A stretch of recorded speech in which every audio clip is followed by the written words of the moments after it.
Hello again.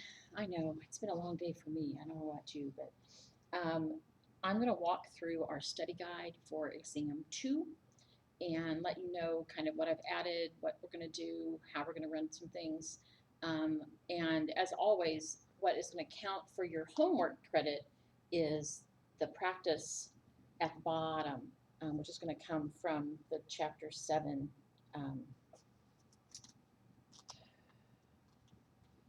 I forget what it's called. So I'm going to look. Integrative exercises. Um, these are, I think I'm giving you 1, 2, 5 to work through. And these are all an argument, okay?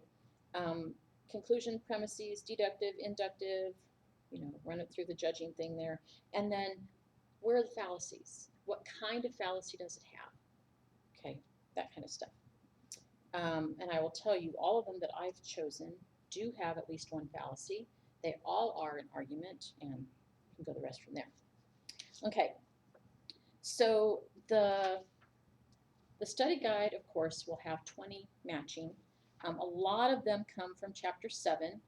Chapter 7 is fallacies and persuaders, and there's just a lot of stuff, a lot of definitions in there, so they go well with the matching.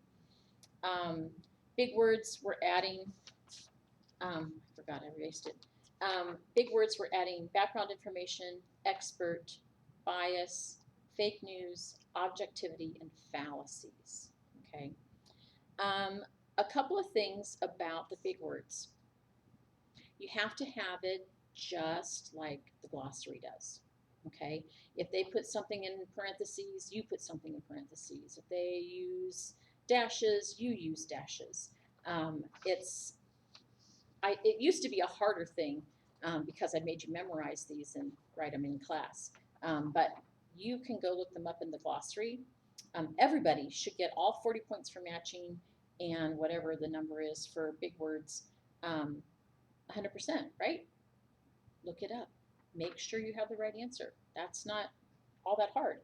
When we get to the short answers, there are some things that are straight from the book. Things like, when should we doubt a claim? There are at least 4 of those crucial sentences that talk about that.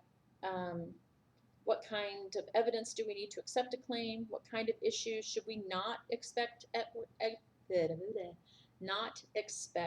experts to settle for us, and why? A little bit about probability. I'm using the pairs of dice for that one. And when should we doubt our own personal experience? Why? That's it. Those are all from Chapter 4. Chapter 5, we're going to have confirmation bias, the Russian-based media accounts, Pizzagate, fake news, and its relationship with propaganda, 4 ways to sort out fake news from real, a little bit about reading laterally, a little bit about the ethical repercussions of sharing fake news, and then a couple of things about journalism. What is native advertising? How does it work? And then we get to Chapter 6. What is negative partisanship? How does it relate to blue pill thinking? What happens when we can't or won't distinguish between legitimate and illegitimate reasons for believing something? And what is the turntables test? That's all from Chapter 6. And Chapter 7, what is the main problem with decision point fallacy? And listen and explain the 4 types of definitions, contrasting rhetorical definitions with the other 3. Our mini essays. How can we tell if someone is really an expert? When is it dubious? What is micro-targeting? How does it work? Why is it a problem for elections? And then I have listed and explained the 4 ways to respond to an ad hominem attack. He goes into some really good detail in Chapter 7. So that's kind of the study guide in a nutshell. Remember that the stuff that comes on the page that's the actual study guide, these are the things I'm going to choose from for the test. A lot of it will show up on the test, maybe not all of it. sometimes I think better of questions when I'm actually making the test, which I haven't done yet. And so the matching, of course, is mostly Chapter 7, a little bit from the earlier ones, but mostly Chapter 7.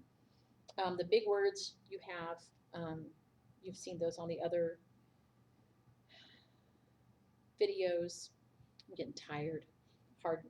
My words are giving me troubles. But anyway, the study guide practice is what gives you your 20 points of homework. The rest of it is extra credit up to 5 points. So if you see on your study guide from any chapter, any test, that it says 5, go look. Probably I've told you, hey, this is just the extra credit. Excuse me, send me the practice questions and I'll give you credit. So keep those in mind. Do your best work. Take your time. And we'll go on from there. So I hope that helps you a little bit with the test and the study guide. Let me know if you have questions. You know how to get a hold of me. You have my email.